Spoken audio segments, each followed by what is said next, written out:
Hello and welcome to Sleep Cove. Please listen in a place where you can safely go to sleep. This episode is the story of the Blue Cross and Father Brown. It's taken from a selection of short stories that were written about Father Brown. You also may have seen the television programme which is based on these short stories. Father Brown is a detective, Roman Catholic priest in the vein of Miss Marple and Agatha Christie. I hope you enjoy it. This episode has relaxing music. If you prefer your bedtime stories without relaxing music, then please check out the video link in the top pinned comment for that video. And let's begin. The Blue Cross, taken from The Innocence of Father Brown. Between the silver ribbon of morning and the green glittering ribbon of sea, the boat touched Harwich and let loose a swarm of folk-like flies, among whom the man we must follow was by no means conspicuous, nor wished to be. There was nothing notable about him, except a slight contrast between the holiday gaiety of his clothes and the official gravity of his face. His clothes included a slight pale grey jacket, a blue waistcoat, and a silver straw hat with a grey-blue ribbon. His lean face was dark by contrast and ended in a curt black beard that looked Spanish and suggested an Elizabethan ruff. He was smoking a cigarette with the seriousness of an idler. There was nothing about him to indicate the fact that the grey jacket covered a loaded revolver, that the white waistcoat covered a police card, or that the straw hat covered one of the most powerful intellects in Europe. For this was Valentine himself, the head of the Paris police and the most famous investigator of the world, and he was coming from Brussels to London to make the greatest arrest of the century. Flambeau was in England. The police of 3 countries had tracked the great criminal at last from Ghent to Brussels, from Brussels to the Hook of Holland, and it was conjectured that he would take some advantage of the unfamiliarity and the confusion of the Eucharistic Congress that was taking place in London. Probably he would travel as some minor clerk or secretary connected with it. But of course Valentine could not be certain. Nobody could be certain about Flambeau. It is many years now since this colossus of crime suddenly ceased keeping the world in a turmoil. And when he ceased, as they said after the death of Roland, there was a quiet upon the earth. But in his best days, I mean, of course, his worst, Flambeau was a figure of statuesque and international as the Kaiser. Almost every morning the daily paper announced that he had escaped the consequences of one extraordinary crime by committing another. He was a Gascon of gigantic stature and bodily daring, and the wildest tales were told of his outbursts of athletic humour, how he turned the juge d'instruction upside down and stood him on his head to clear his mind, how he ran down the Rue de Rivoli with a policeman under each arm.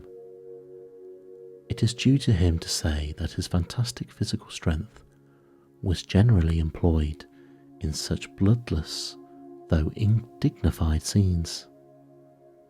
His real crimes were chiefly those of ingenious and wholesale robbery, but each of his thefts was almost a new sin, and would make a story by itself. It was he who ran the great Tyrolean Dairy Company in London, with no dairies, no cows, no carts, no milk, but with some 1,000 subscribers. These he served by the simple operation of moving the little milk cans outside people's doors to the doors of his own customers. It was he who had kept an unaccountable and close correspondence with a young lady whose letter bag was intercepted by the extraordinary trick of photographing his messages infinitesimally small upon the slides of a microscope. A sweeping simplicity, however, marked many of his experiments. It is said that he once repainted all the numbers in a street in the dead of night, merely to divert one traveller into a trap. It is certain that he invented a portable pillar box, which he put upon at corners in quiet suburbs on the chance of strangers dropping postal orders into it. Lastly, he was known to be a startling acrobat. Despite his huge figure, he could leap like a grasshopper and melt into the treetops like a monkey. Hence the great Valentine, when he set out to find Flambeau, was perfectly aware that his adventures would not end when he had found him. But how was he to find him? On this, the great Valentine's Ideas was still in process of settlement. There was one thing which Flambeau, with all his dexterity of disguise, could not cover, and that was his singular height. If Valentine's quick eye had caught a tall apple woman, a tall grenadier, or even a tolerably tall duchess, he might have arrested them on the spot. For all along his train there was nobody that could be disguised as Flambeau, any more than a cat could be disguised as a giraffe.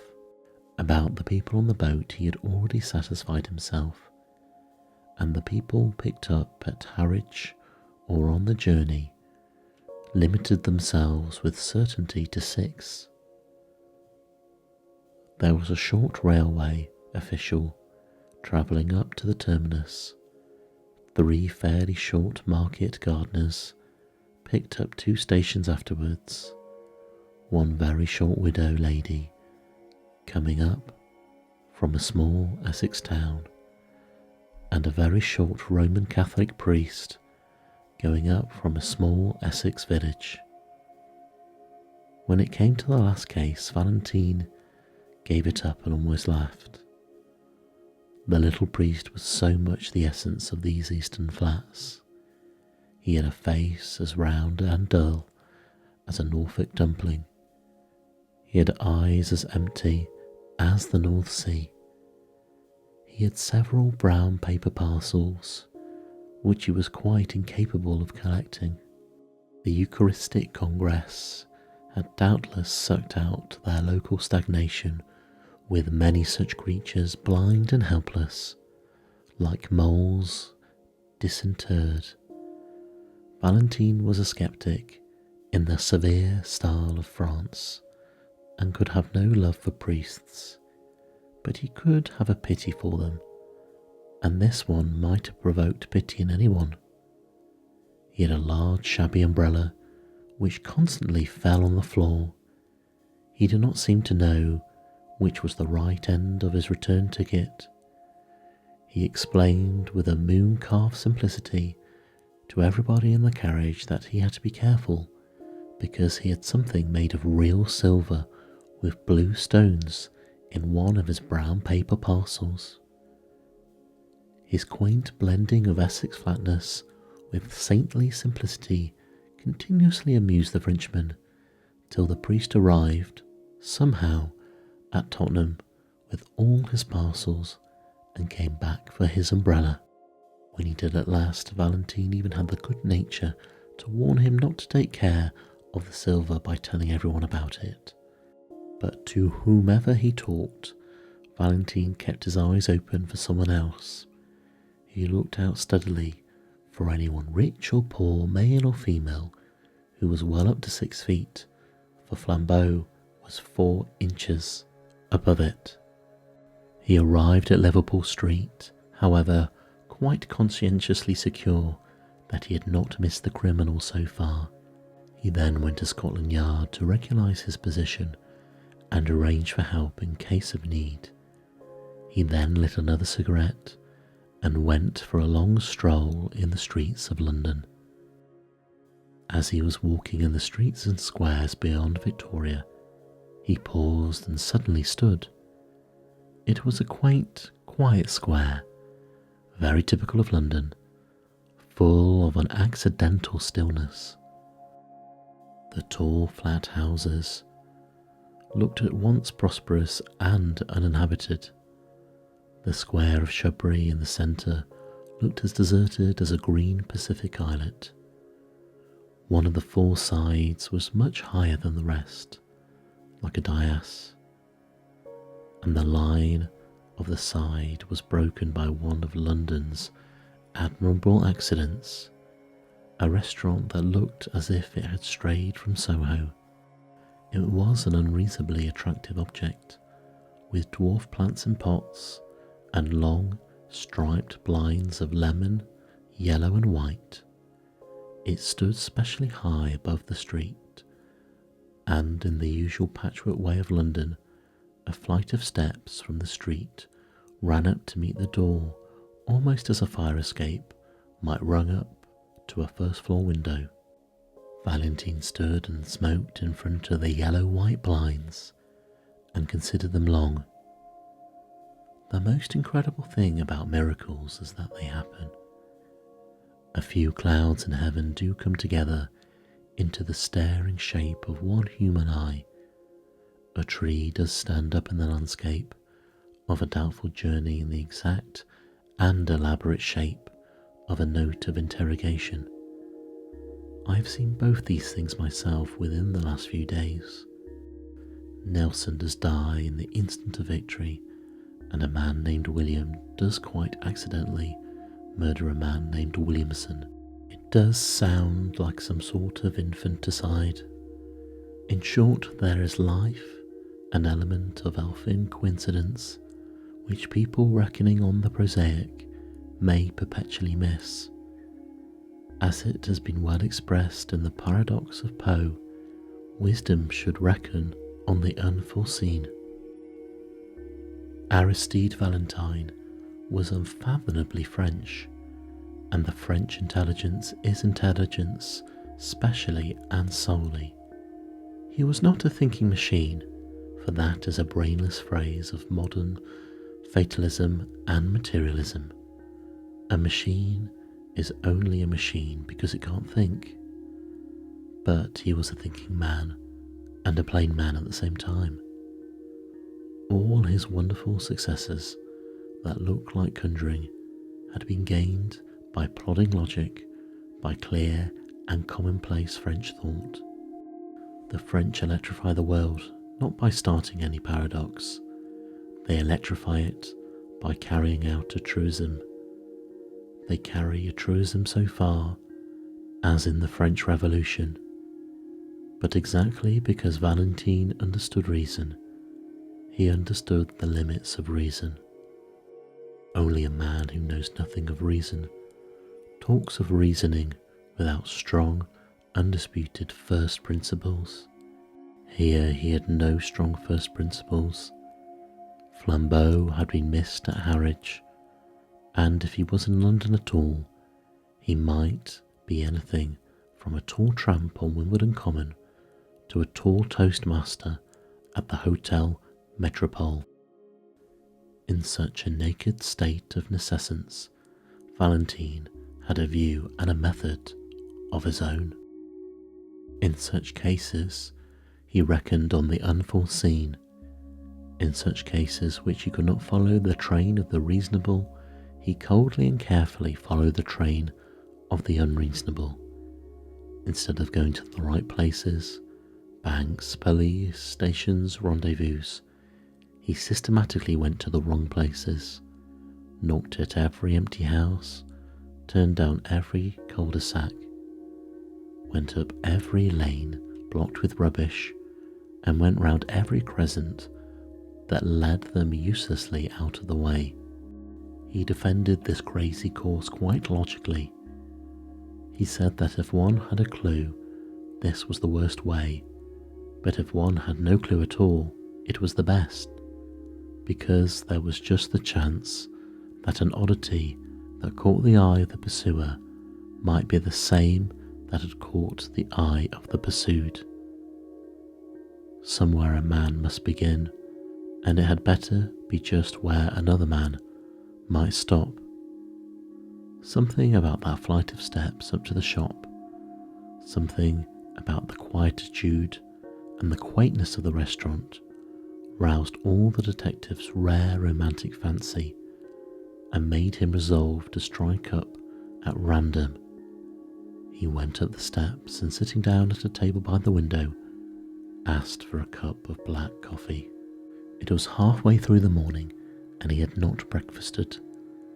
The slight litter of other breakfasts stood about on the table to remind him of his hunger, and adding a poached egg to his order, he proceeded musingly to shake some white sugar into his coffee, thinking all the time about Flambeau.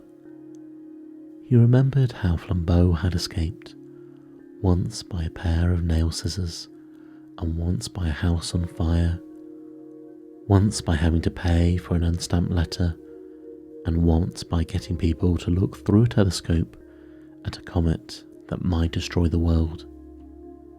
He thought his detective brain as good as the criminal's, which was true, but he fully realised the disadvantage. The criminal is the creative artist, and the detective only the critic. He said with a sour smile, and lifted his coffee cup to his lips slowly and put it down very quickly. He had put salt in it. He looked at the vessel from which the silvery powder had come. It was certainly a sugar basin, as unmistakably meant for sugar as a champagne bottle for champagne. He wondered why there should be kept salt in it. He looked to see if there were any more unorthodox vessels. Yes, there were 2 salt cellars quite full. Perhaps there was some speciality in the condiment in the salt cellars. He tasted it. It was sugar. Then he looked round at the restaurant with a refreshed air of interest to see if there were any other traces of that singular artistic taste which was the sugar in the salt cellars and the salt in the sugar basin.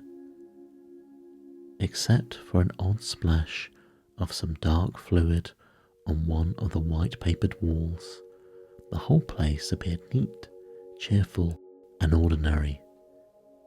He rang the bell for the waiter. When the official hurried up, fuzzy-haired and somewhat blear-eyed at the early hour, the detective, who was not without an appreciation of the simpler forms of humour, asked him to taste the sugar and see if it was up to the high reputation of the hotel.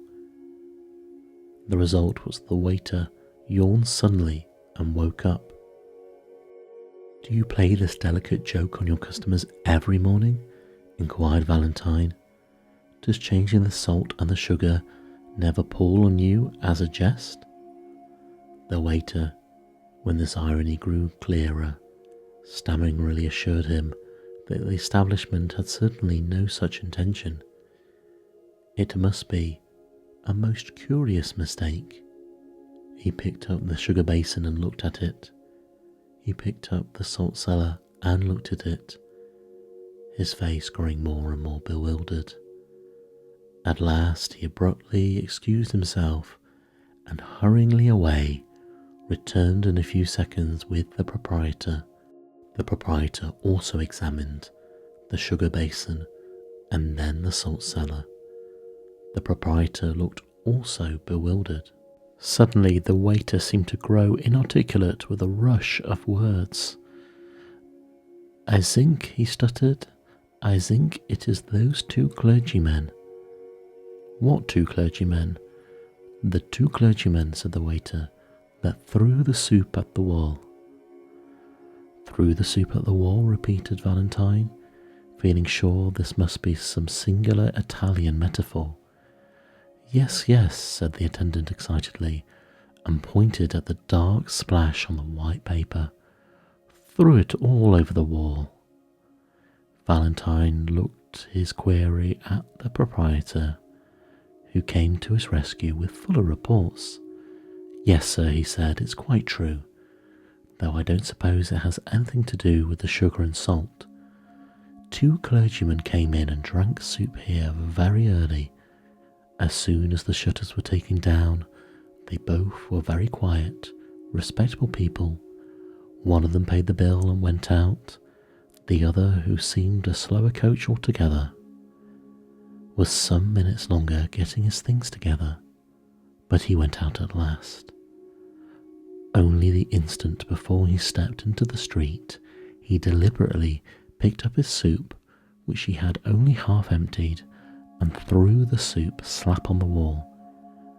I was in the back room myself, and so was the waiter, so I could only rush out in time to find the wall splashed and the shop empty.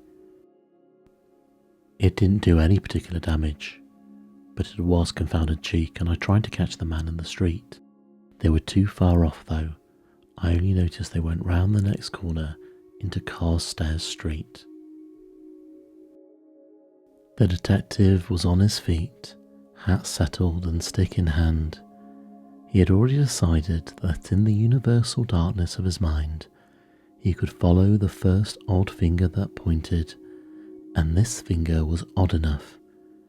Paying his bill and clashing the glass doors behind him, he was soon swinging round into the other street. It was fortunate that even in such fevered moments, his eyes were cool and quick. Something in a shop front went by him like a mere flash, yet he went back to look at it.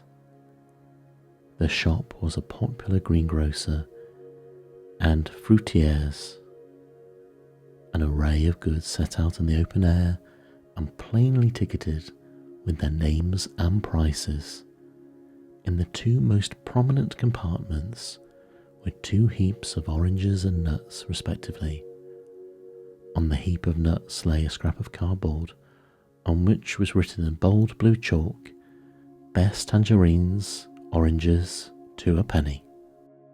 On the oranges was the equally and clear exact description, "Finest Brazil nuts, 4d. a pound." Mr. Valentine looked at these two placards and fancied he had met this highly subtle form of humour before, and that somewhat recently. He drew the attention of the red-faced fruiterer, who was looking rather sullenly up and down the street, to this inaccuracy in his advertisements. The fruit seller said nothing, but sharply put each card into its proper place. The detective, leaning elegantly on his walking cane, continued to scrutinise the shop. At last he said, "Pray excuse my apparent irrelevance, my good sir, but I should like to ask you a question in experimental psychology and the association of ideas." The red-faced shopman regarded him with an eye of menace, but he continued gaily, swinging his cane. "Why," he pursued, "why are 2 tickets wrongly placed in a greengrocer's shop, like a shovel hat that has come to London for a holiday? Or, in case I do not make myself clear, what is the mystical association which connects the ideas of nuts marked as oranges with the idea of 2 clergymen, one tall and the other short?" The eyes of the tradesman stood out of his head like a snail's. He really seemed for an instant likely to fling himself upon the stranger. At last he stammered angrily, "I don't know what you have to do with it, but if you're one of their friends, you can tell them from me that I'll knock their silly heads off, parsons or no parsons, if they've upset my apples again." "Indeed," said the detective with great sympathy. "Did they upset your apples?" "One of 'em did," said the heated shopman. "Rolled him over the street. I'd have caught the fool but for having to pick him up." "Which way did these parsons go?" asked Valentine. "Up the second road on the left-hand side, and then across the square," said the other promptly. "Thanks," replied Valentine, and vanished like a fairy. On the other side of the second square, he found a policeman and said, "This is urgent, Constable. Have you seen two clergymen in shovel hats?" The policeman began to chuckle heavily. "I have, sir, and if you ask me, one of them was drunk. He stood in the middle of the road, that bewildered that." "Which way did they go?" snapped Valentine. "They took one of them yellow buses over there," answered the man. "Them that go to Hampstead." Valentine produced his official card and said very rapidly, "Call up two of your men to come with me in pursuit," and crossed the road with such contagious energy that the ponderous policeman was moved to his most agile obedience. In a minute and a half, the French detective was joined on the opposite pavement by an inspector and a man in plain clothes. "Well, sir," began the former, with smiling importance, "and what may—" Valentine pointed suddenly with his cane. "I'll tell you on the top of that omnibus," he said, and was darting and dodging across the tangle of traffic, when all three sank panting on the top seats of the yellow vehicle. The inspector said, "We could go 4 times as quick in a taxi." "Quite true," replied their leader placidly. "If only we had an idea of where we were going." "Well, where are you going?" asked the other, staring. Valentine smoked frowningly for a few seconds. Then, removing his cigarette, he said, "If you know what a man's doing, get in front of him. But if you want to guess what he's doing, keep behind him. Stray when he strays, stop when he stops. Travel as slowly as he. Then you may see what he saw and may act as he acted. All we can do is to keep our eyes skinned for a queer thing." "What sort of queer thing do you mean?" asked the inspector. "Any sort of queer thing," answered Valentine, and relapsed into obstinate silence. The yellow omnibus crawled up the northern roads for what seemed like hours on end. The great detective would not explain further, and perhaps his assistants felt a silent and growing doubt of his errand. Perhaps also they felt a slight and growing desire for lunch, for the hours crept long past the normal luncheon hour, and the long roads of the North London suburbs seemed to shoot out in length after length like an infernal telescope. It was one of those journeys on which a man perpetually feels that now at last he must have come to the end of the universe, and when he finds he has only come to the beginning of Tufnell Park. London died in draggled taverns and dreary scrubs, and then was uncountably born again in blazing high streets and blatant hotels. It was like passing through 13 separate vulgar cities, all just touching each other. But though the winter twilight was already threatening the road ahead of them, the Parisian detective still sat silent and watchful, eyeing the frontage of the streets that slid by on either side. By the time they had left Camden Town behind them, the policeman was nearly asleep at least. They gave something like a jump as Valentine leapt erect, struck a hand on each man's shoulder, and shouted to the driver to stop. They tumbled down the steps into the road without realizing why they had been dislodged.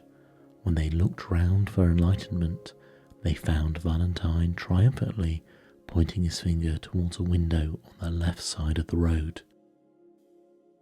It was a large window forming part of the long facade of a gilt and palatial public house.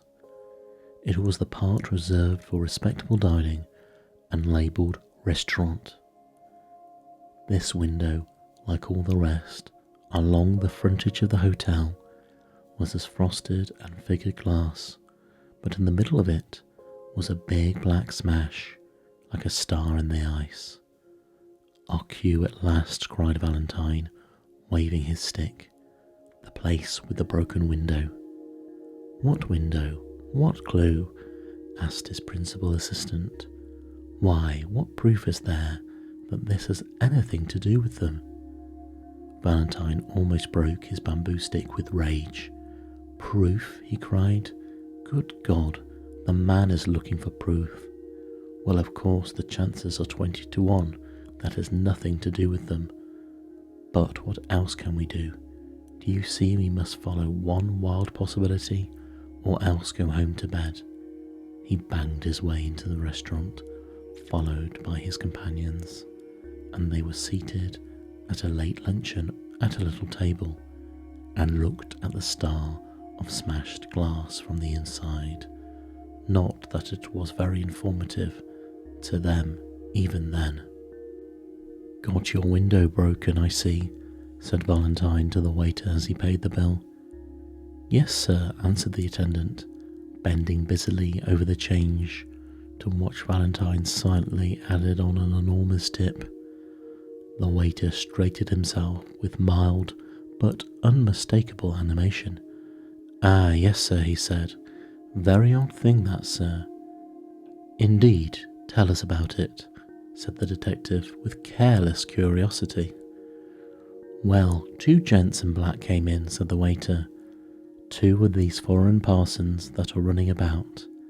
They had a cheap and quiet little lunch, and one of them paid for it and went out.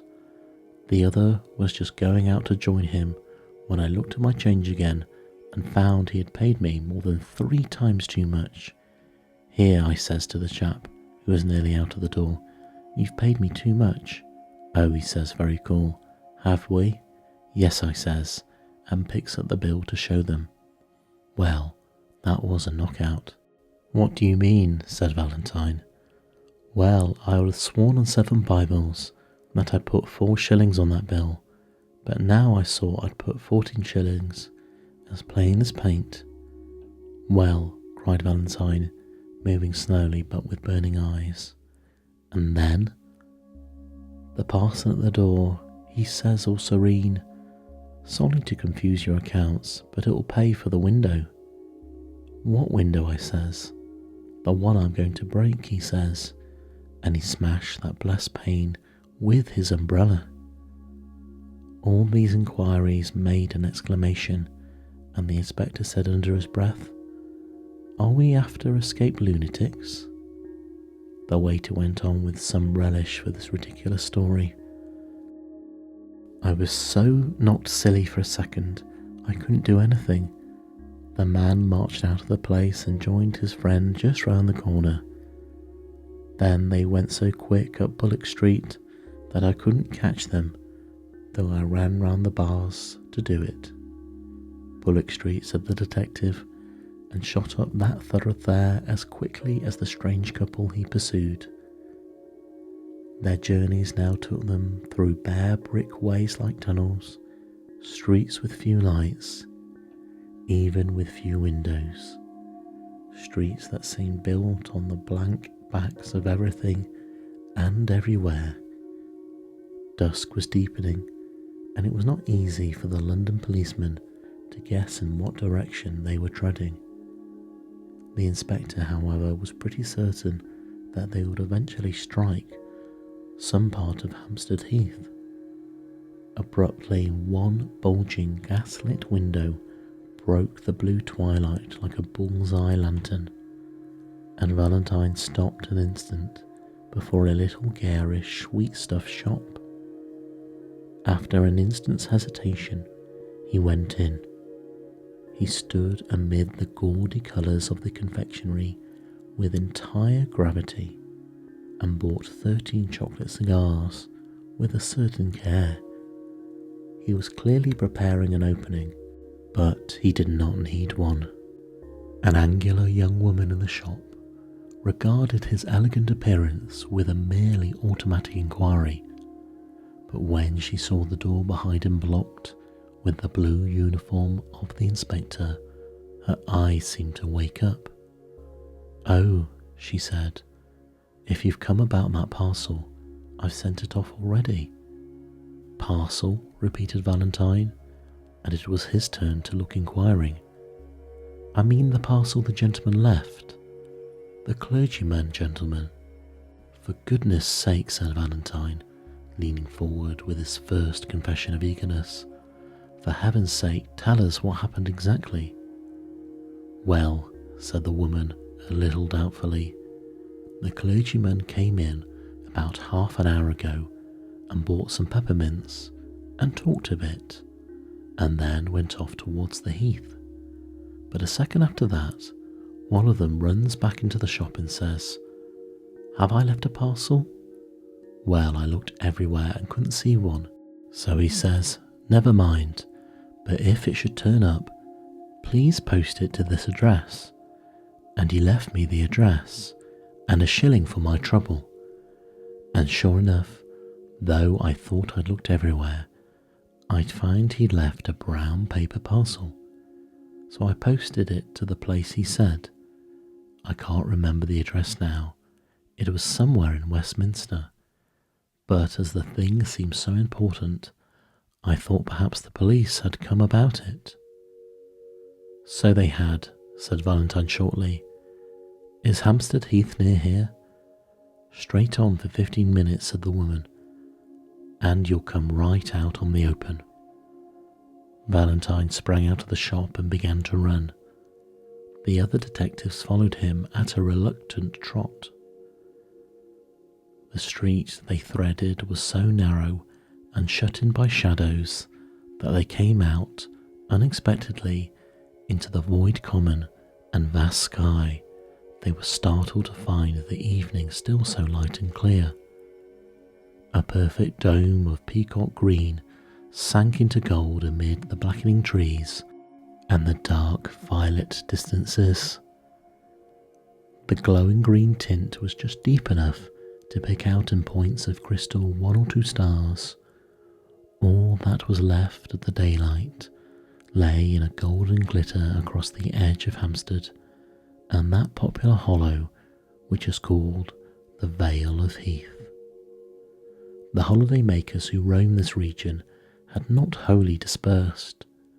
A few couples sat shapelessly on benches, and here and there a distant girl still shrieked in one of the swings. The glory of heaven deepened and darkened around the sublime vulgarity of man, and standing on the slope, looking across the valley, Valentine beheld the thing he sought.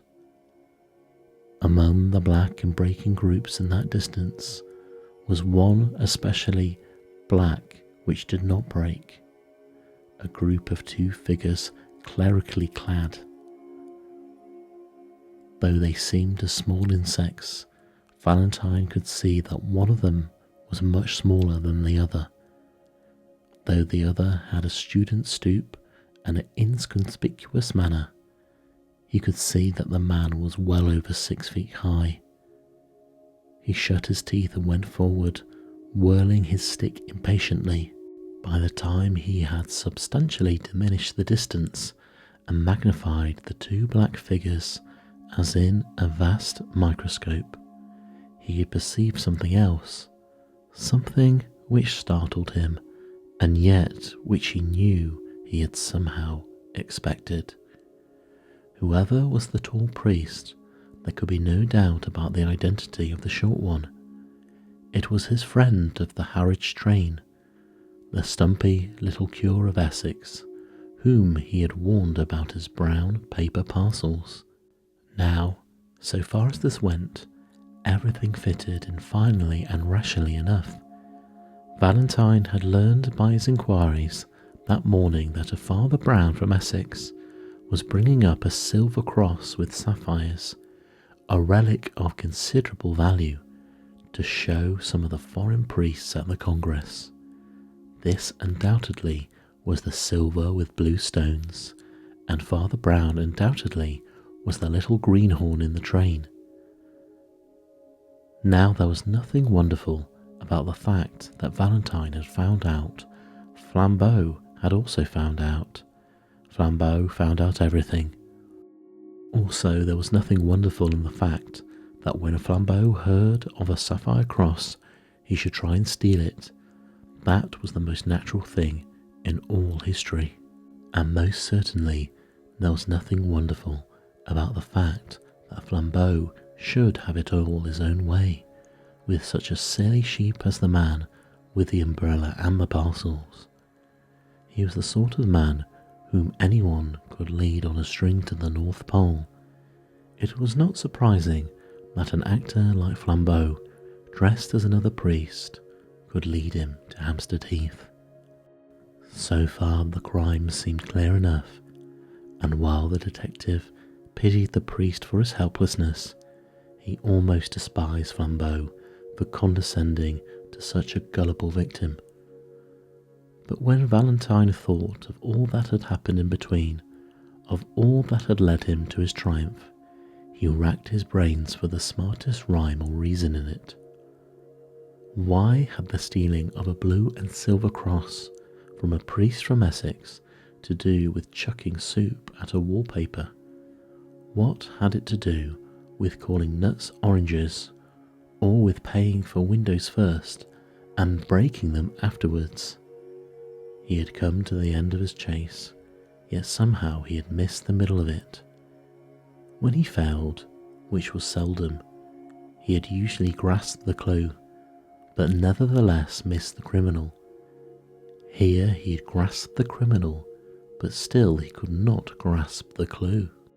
The two figures that were followed were crawling like black flies across the huge green contour of a hill.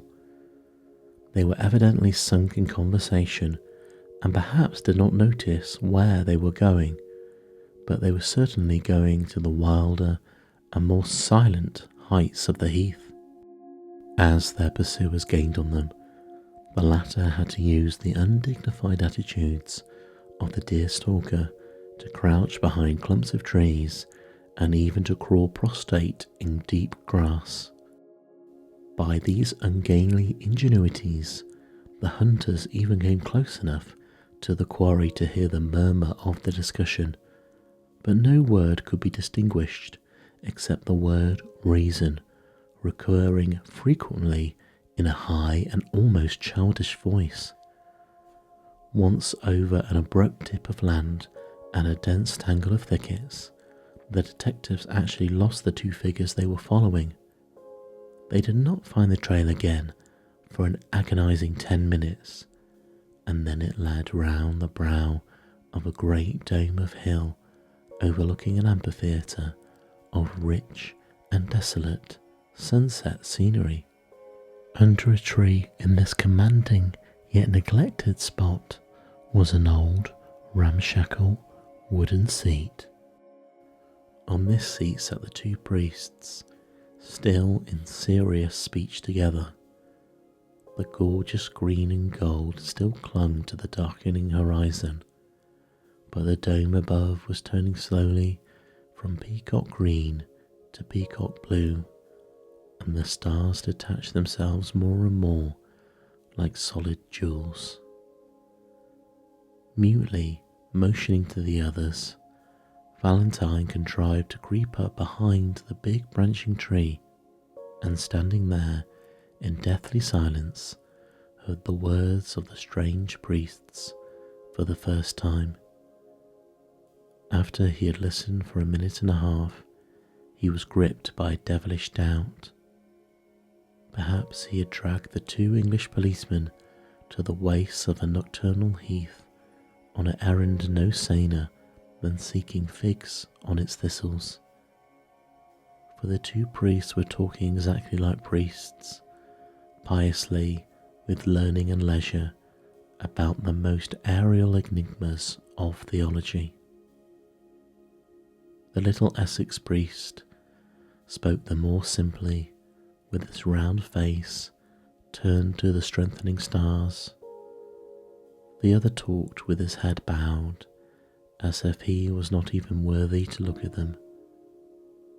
But no more innocently clerical conversation could have been heard in any white Italian cloister or black Spanish cathedral. The first he heard was the tale of one of Father Brown's sentences, which ended what they really meant in the Middle Ages by the heavens being incorruptible. The taller priest nodded his bowed head and said, "Ah yes, these modern infidels appeal to their reason, but who can look at those millions of worlds and not feel that there may well be wonderful universes above us where reason is utterly unreasonable?" "No," said the other priest, "reason is always reasonable, even in the last limbo, in the lost borderland of things. I know that people charge the church with lowering reason, but it is just the other way. Alone on earth, the church makes reason really supreme. Alone on earth, the church affirms that God himself is bound by reason."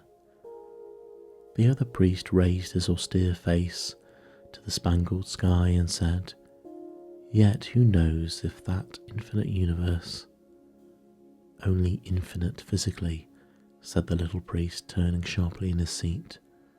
"Not infinite in the sense of escaping from the laws of truth." Valentine behind his tree was tearing his fingernails with silent fury. He seemed almost to hear the sniggers of the English detectives whom he had brought so far on a fantastic guess, only to listen to the metaphysical gossip of two mild old parsons. In his impatience, he lost the equally elaborate answer of the tall cleric. While he listened again, it was again Father Brown who was speaking. "Reason and justice grip the remotest and loneliest star. Look at those stars. Don't they look as if they are single diamonds with sapphires? Well, you can imagine any mad botany or geology you please. Think of forests of adamant with leaves of brilliance. Think the moon is a blue moon, a single alaphastine sapphire. But don't fancy that all that frantic astronomy would make the smallest difference to the reason and justice of conduct. On plains of opal, under cliffs cut out of pearl, you would still find a notice board, 'Thou shalt not steal.'" Valentine was just in the act of rising from his rigid and crouching attitude and creeping away as softly as might be, felled by the one great folly of his life.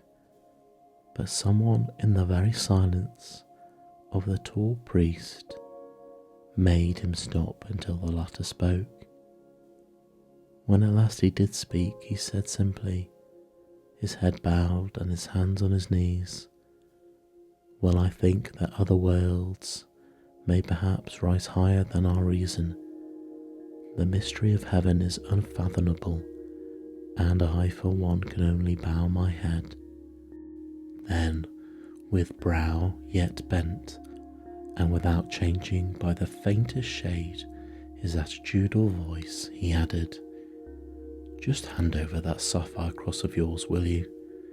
You're all alone here, and I could pull you to pieces like a straw doll."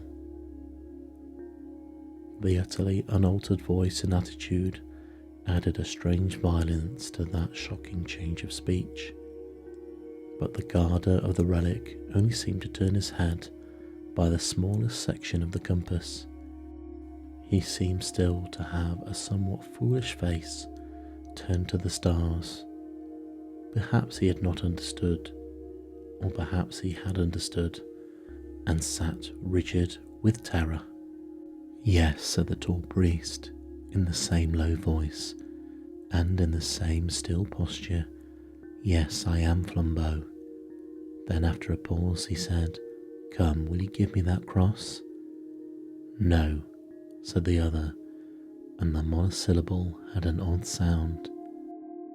Flambeau suddenly flung off all his pontifical pretensions.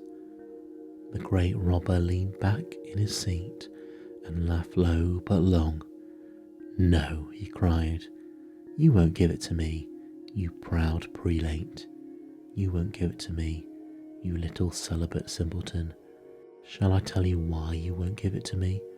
Because I've got it already in my own breast pocket. The small man from Essex turned what seemed to be a dazed face in the dusk, and said with the timid eagerness of the private secretary, Are you sure? Flambeau yelled with delight. Really, you're as good as a 3-act farce, he cried. Yes, you turnip, I'm quite sure. I had the sense to make a duplicate of the right parcel, and now, my friend, you've got the duplicate, and I've got the jewels. And old Dodge, Father Brown, a very old Dodge. Yes, said Father Brown, and passed his hand through his hair with a strange vagueness of manner. Yes, I've heard of it before. The Colossus of Crime leaned over to the little rustic priest with a sort of sudden interest. You've heard of it? He asked. Where have you heard of it? Well, I mustn't tell you his name, of course, said the little man simply. He was a penitent, you know. He lived prosperously for about 20 years, entirely on duplicate brown paper parcels. And so, you see, when I began to suspect you, I thought of this poor chap's way of doing it at once.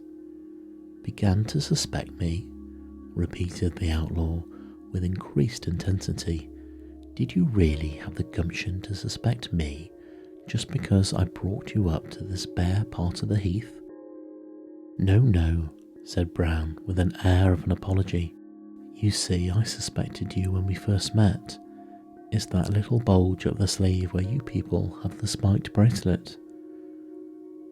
How in Tartarus, cried Flambeau, did you ever hear of the spiked bracelet? Oh, one's little flock, you know, said Father Brown, arching his eyebrows rather blankly. When I was first a curate in Hartlepool, there were 3 men with spiked bracelets.